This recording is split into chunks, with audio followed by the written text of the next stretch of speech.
6-4. So okay, all right. What makes a game truly great? I'll bite. Where would you start, Colin? Robbie. Oh, you know what? I have two that I'm thinking of. The first one, which I might be taking this from somebody else, but a few years ago, I would have said Final Fantasy. Obviously, that has a lot of weight behind it, you know. Even with newer generations of gamers who have tapped into some of the old ones, like 6, 7, 8, 5. Everyone has like that favorite Final Fantasy, that favorite story, sure, that they like, and I think nowadays there's a lot of people who are unhappy with the direction it's going. I mean, obviously you still have your loyalists, right? I mean, Nika, you're super excited about Final Fantasy 15. But that has nothing to do with loyalty, though. Like, I'm legit excited for the game. I hated 13. Really? Yeah. I don't think I knew that you hated 13. Did you? How did you not? Hang on. Did you play 13 to completion, though? No way. No? I got like Okay. halfway through it, and I was like, screw this game. This is stupid, and I quit, and I never went back. I Wow. have to be honest. That actually legitimately surprises It me. does.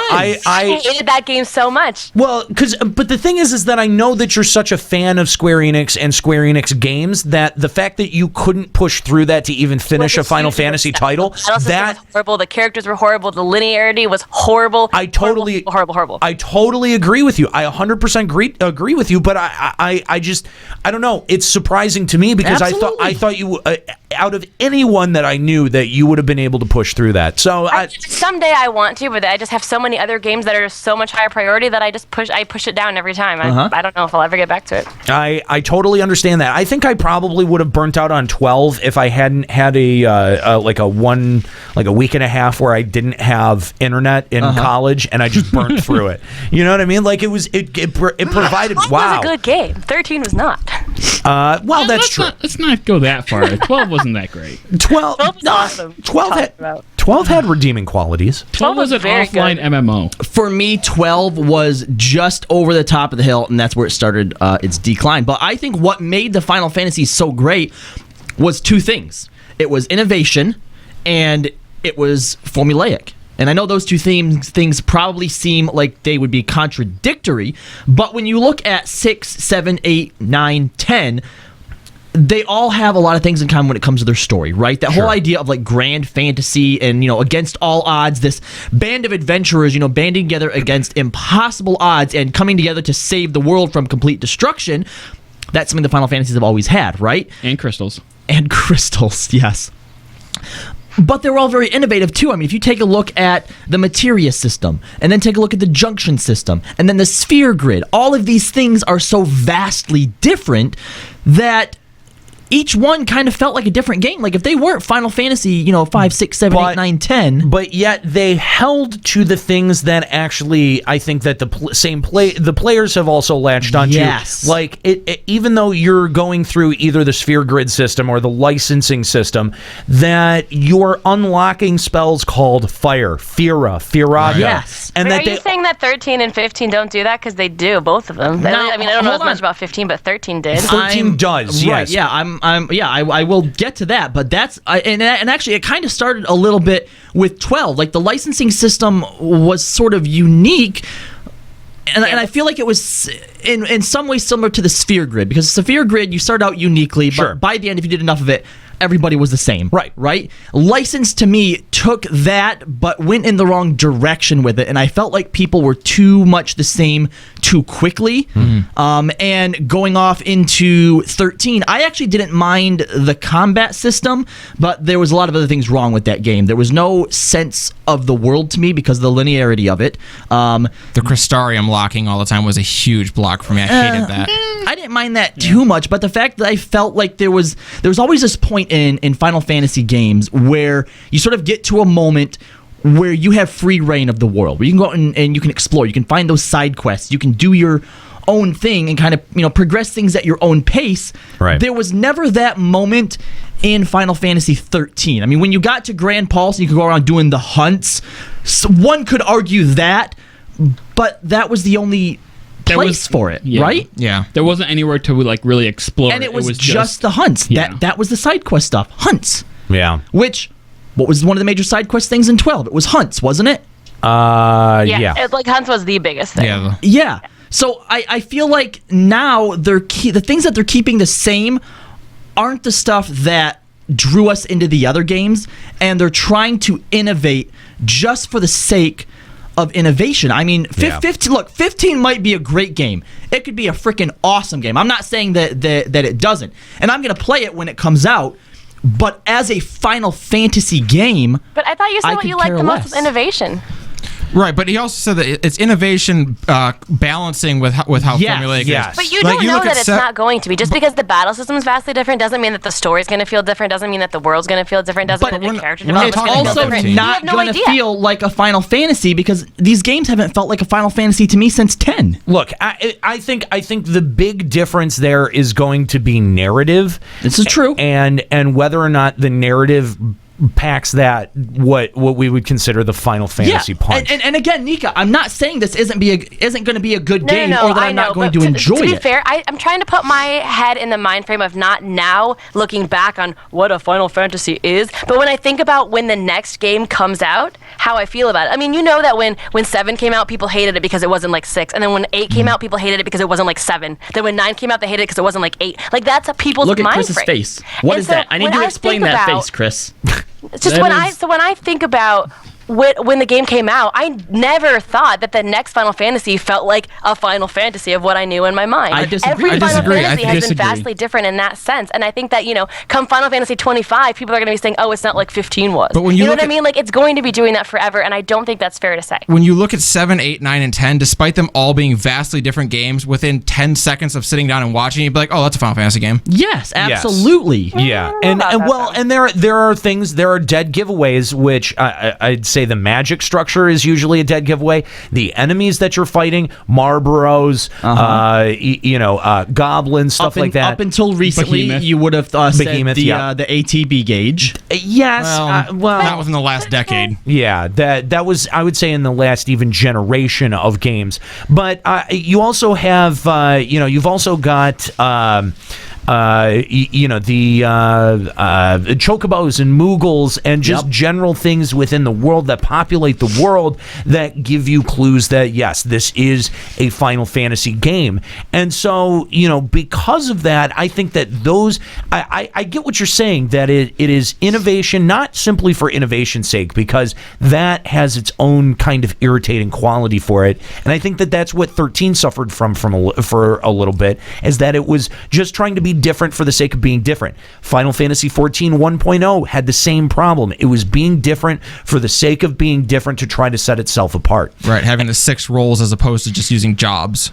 Exactly. It was a pain. Yes, and as long as I think if they're drawing from the history of Final Fantasy, that's probably to the benefit, as opposed to pulling from other games or other influences from other games, because I think 15, when you play it, when you play the demo, it feels a lot like Kingdom Hearts. Mm-hmm. And to me, I mean, that's not a terrible thing. I understand a lot of the same talent that worked on Kingdom Hearts also worked on FF15, and that may, in fact, even be deliberate. But at some point, it stops sort of feeling like a Final Fantasy game. That I would like to no longer really works on 15. Some of the things I would like to address to the chat really quick, because they all seem to think like, "Oh, Robbie, you're being unfair. Oh, you're dragging it by the fire." I'm not saying this is a bad game. I'm not saying that at all. Like I said, this could end up being my favorite game of all time, but to me, it doesn't look or feel like what I think a Final Fantasy is. All right, fair enough. We got to continue around the room and see what else. Let's ask Chris next. No, go to Cali. All right, Callie. All right. Nobody cares. So only Nate. a couple of the series has only had a couple of games, but for me, if we're talking about a great game, I got to go with Portal. I think Portal revolutionized what? Kind of young. Kind of young. It's only had 2 games, but I think it revolutionized and brought back an entire genre of game in the puzzle game. And I thought its great quality was how easily accessible it was. Everyone understood Portal basically, like the meme came out, "Now you're thinking with portals." As soon as you got that concept, you were able to play Portal start to finish, and everything about that game just kind of worked. The humor, the music, the voice acting, and the concept of the game is really fun, and it expand into Portal 2, where they just continued expanding on that storyline, kept the great voice acting, introduced some new characters that kept it fun. I think Portal's an outstanding game and a great example of what makes a game good. When did Portal 2 actually get published? When was that released? About 4 years ago now.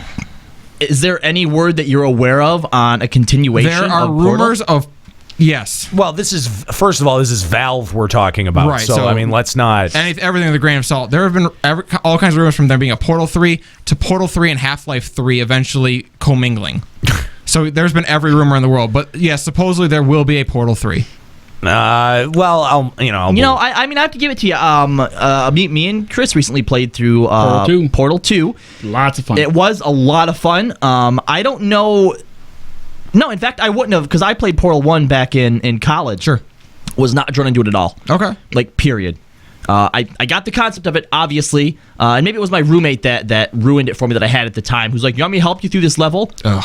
No, I don't. No, go away. 2 minutes later, you have to do this. Oh. Had that controller had a cord on it, I might have strangled it. Dude, the worst. Yeah, so Yeah. literally in front of him, I turned it off and set it down and walked out of the room. Never Yeah. picked it back up after that. That's you should go back and do Portal 1. Maybe. I think I have it. But It's free, I think. I mean, I'm definitely going to grant you that yeah, as a puzzle game, it was unique, it was fun. But for me, what made it so much fun was trying to work cooperatively with your partner and with your best intentions, messing everything up. The co-op system in Portal 2 was so spectacularly well done. And then not believing your partner when they said it was an accident. It's okay, Kyle, or it's okay, Robbie. I forgive you for all those times you killed me. Just so you know, the best one was when I launched you and the cube at each other, and you hit each other and both fell into the water. yes.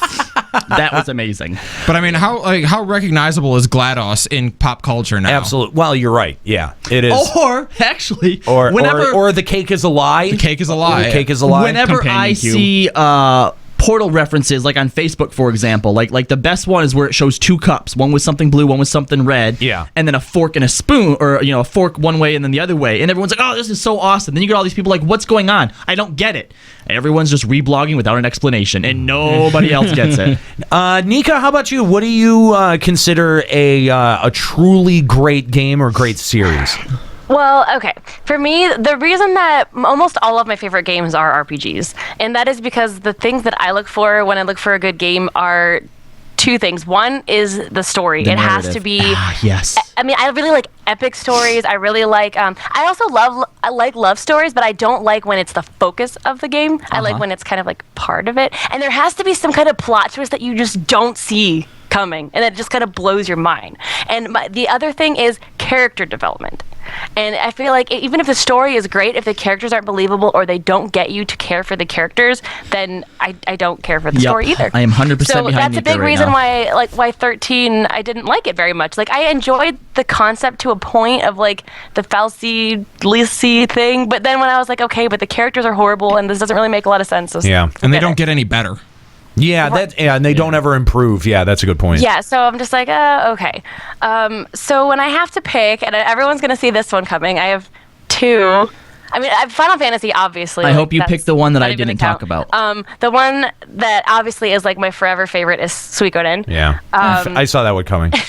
Yeah, that one is absolutely fantastic. I mean, and the thing is like, yeah, Suikoden 1 is a bit outdated, but when you look at the story and like the morals behind the story, it really kind of makes you think about life and friendship and like, Not to mention loyalty. There's a lot. When it comes to some of the mechanics of that game too, Nika, we talk a lot on our other podcast about how we need our game to have something that you value and feel like you're building towards. And something I've never found in any other game before was the way that you build your base or your headquarters or your castle in the Suikoden games going forward with every recruit that you have that comes back. You have such a sense of accomplishment. Like every 30 people you get, your castle grows just a little bit in size and the layout changes. Depending on the And game, it could be even fewer than that. Like in Suikoden 3, almost every single character brings something new to your castle. And every character does bring something new. Like most characters you can use in your party. In the earlier games, you couldn't use all the characters, but in the later ones, I think you could even take like the innkeeper with you if you wanted. But like they will come in, like if you got the innkeeper, then you'd have an inn in your castle. Then you'd get the blacksmith, then you'd have a weaponsmith in your castle. And it would build, and it would feel like you're continually building something, as well as the fact that you know that these people are joining your cause. And it's possible they can die in the war scenes as well. Yes, the characters can actually die in the battle. That's pretty cool. Like, not like the main characters in the story, but like every character. And the thing is if any of your characters die, you don't get the true ending. Y'all make me want to play Suikoden. Oh, if you haven't, you should. I haven't. I want to play this. There's just so much good about this game that like you just But at If what you haven't point? played it, you're missing out. At what point did the Suikoden series fall off? Because it did fall off at some point. Well, that's because they quit making them. But why did they Suikoden 4 quit? was not very good, and Yeah. that's Yeah, I because think it it was did boat 4 travel. people It usually say did The like, boat was annoying. the boat travel was annoying, and there was apparently like I didn't really get through it because I was like I want to, but I haven't. But there's also like too many random battles to a point where it's exhausting. Yeah, instead of a but the castle, story, you had the a story boat. of 4 is still very good.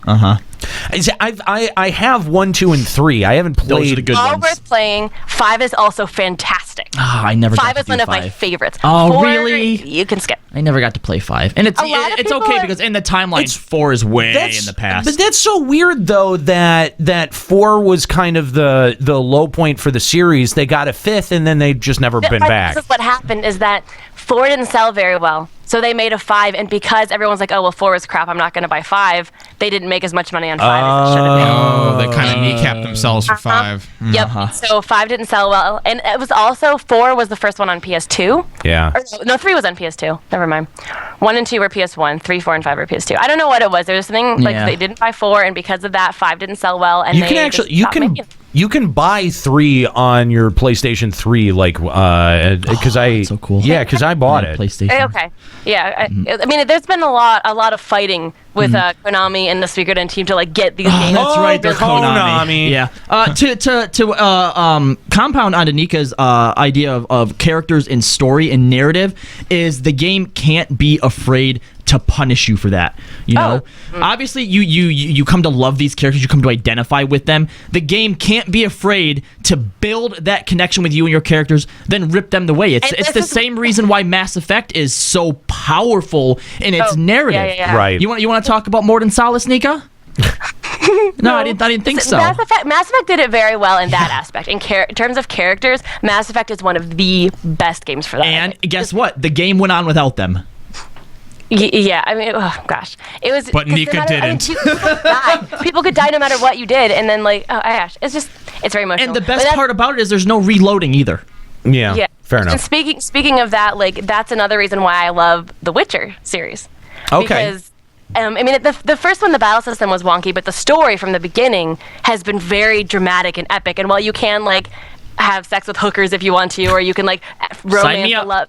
the love interest and that kind The of thing. milkmaid. Like, it's very side to the actual story, and the rest of the story is very epic and dramatic. And especially in The Witcher 3, every single quest, and every storyline, you have to make these big decisions like, do I set this ghost go or do I kill it? And no matter what, something bad happens regardless of your choice, and it just makes you feel like, what the heck? Like, how am I supposed to like kill this thing which ends up killing this entire city, or save this thing which ends up killing children? Like, there's no good decisions in it, and it just pulls on your heart so strongly that Okay. like, So is it kind of like what happens when you're forced to kill your entire Special Forces battalion because they're infected by a parasite?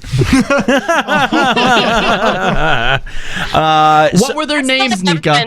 I've still never been as affected by any video game scene as that scene in Metal Gear 5. What were their names, Nika? We knew you see their. We know that you saw their names when you put the reticle over them. Bastard crap like that.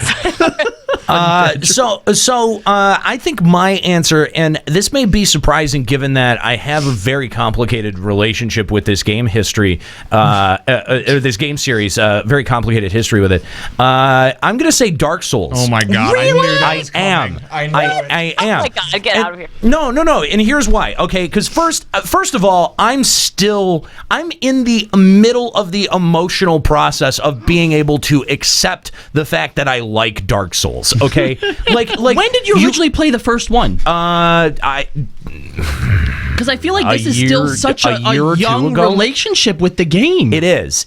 But the thing is that I realize that game does things that I have been asking from games for a long time. and that's the reason you have to like it, even though you hate it. No, it's actually. I mean, when I started playing Dark Souls 3, I felt like I had to play it because Kooky bought it for me. She bought it for me on stream one night, and I was like, okay, great. Now I can't avoid playing it. Like I have Dark Souls 1. I bought it out of the bin for like $5.99. It wasn't a big deal when I was just like, okay, I'm done. But this actually kind of encouraged me to push past my own limitations and to really give it a shot. And now that I'm like I'm like 60 hours into Dark Souls 3. I've plugged a good chunk of time into that game. And I really enjoy it. And the things that I enjoy about it are the fact that it doesn't have a clear-cut narrative. It's very, very, very open to interpretation. I like that. I like David Lynch films. That's my problem with Dark Souls. Like, I can look at Dark Souls and I can see it's a good game. I see the difficulty. I see the strategy behind it. I see the gameplay and that it's good. But my problem with it is the narrative, is that it's all in context. You have to click on random secret things around to like figure out and piece together the narrative. And for me, to me, I need that powerful narrative. So I just can't really get into it at all. I don't think I think I'm the other way, where I would rather take context clues from around the world that the game is providing me and use that as my basis to figure out my own interpretation of the narrative. The fact is, like, the creators of Dark Souls, From Software, had a contest to go, hey, see if you can explain the storyline, and if you do, we're going to give you stuff. And to me, that says, look, we have left this so open to interpretation, and not just open to interpretation, but there is stuff that you can miss permanently in your playthrough. Yes. If you're not aware of it, I mean, there's very specific things that you've got to, very specific items you've got to give other NPCs to be able to trigger certain things. There's tons of secrets. There's tons of secrets everywhere, and none of it is explained. Some of it is hinted at in flavor text, maybe. That, to me, is what I have been wanting from a game since I have developed, like adult tastes in gaming. And so, like, to me, I'm frustrated with the fact that I have a complicated relationship with the series. I'd want to love the series more than I do, and it drives me crazy, frankly, when I run up against a brick wall in that game and I'm like, fuck, I can't progress, and this is really frustrating. But the sense of accomplishment and reward when you get to the other side of it cannot be paralleled. I am sorry, I've never felt the sense of accomplishment out of FF14 at any point that I have after I beat the Abyss Watchers. I mean, it was a blowjob. It was a great moment. It was a great moment. And that's the things, those are the things that I want out of games, and I want to be able to decide that for myself and pull it out for myself and define the meaning myself. It is a game that takes the kids' gloves off at every single level, and I really appreciate it for that. I think it creates a great sense of immersion too, by going that opposite route where you don't have a clear-cut idea of what the narrative is. If you were dropped in this world and this was you might not know what's going on. There's not going to be someone who's going to show up to give you like 20 minutes of exposition whenever you happen to need it. You probably have to make a lot of decisions without being fully informed, which is how I think that person would face it in that world. Yeah. Which I think is a cool idea. I agree. All right. Do we have time for Chris really quick? We are running out of time. Go ahead, Chris. I don't think we have enough time for me to go into the game that I think is great. So I think we can end it if we don't want to. No, come on. No, what is it? Come on. All right. The game that I think is the best game and possibly my favorite game of all time now is actually Undertale, which is a new game. Oh, okay. Very quickly, the music is top notch. It's the only game that I've actually bought the soundtrack for legitimately. The combat is really good, so it's actually engaging and a lot different from a lot of other RPGs. But the thing that really makes it great is the story, and it just really pulls you in by the fact that it's really lighthearted, easy to digest. I mean, it's really comical and really funny, but it's also incredibly self-aware. Yeah. And as you go through and start actually playing the game and realize that, like, things you do on your first playthrough will affect the game in multiple playthroughs, and how the choices you make, even in the first game, will affect the game's replay value in the later games, really like kind of sets a chord with you. And I can't really speak to how well it does it because it's actually a really big spoiler. So, but I just love how incredibly meta it gets, and how like, you really get like how like how do I say this? you get what you put into the game in terms of the narrative and how Yeah. deep you want to go with it. I want to change my answer to Undertale. Well, because I mean, Undertale is a good example of a deconstructionist game, and actually a game that works on the expectations of the audience and defying those expectations. Yes. and I think that is always as a narrative function, I think is always very compelling. I think that's what has always compelled me and drawn me to Evangelion, because it's not a celebration of anime, it's a deconstruction of anime. And you find out like not only what the creators' opinions about all of these, tropes and the, moe personalities or whatever the hell you want, whatever box has been put around anime, that they have fun with that, and they both acknowledge it, embrace it, and then deconstruct it, I think is the best way to go about it. You can have hostile deconstructions of stuff, but that never goes well. The deconstructions of stuff that embrace what the format is, like Undertale did, and do it with such such grace, I think are great examples of what make games great. I think Undertale was brilliant in that, like, I look at a movie like Deadpool, which breaks the fourth wall and takes an outsider's look at the superhero genre. Yeah. This is doing the same thing, but taking an extra step outside of that and looking at like the broken fourth wall. Yeah, absolutely. And of course, Pops is Atari's Pong. Pong was a good one. Len, do you actually have a title that you would name? Grand Theft Auto. Grand Theft. Oh, fair point. Yeah. Fair point. The You don't birth even of like true sandbox You games. absolutely do not even need to explain that. All right. Unfortunately, guys, we have So to. you won't. Good thing too. No, you don't. You don't need to explain it. It needs no explanation.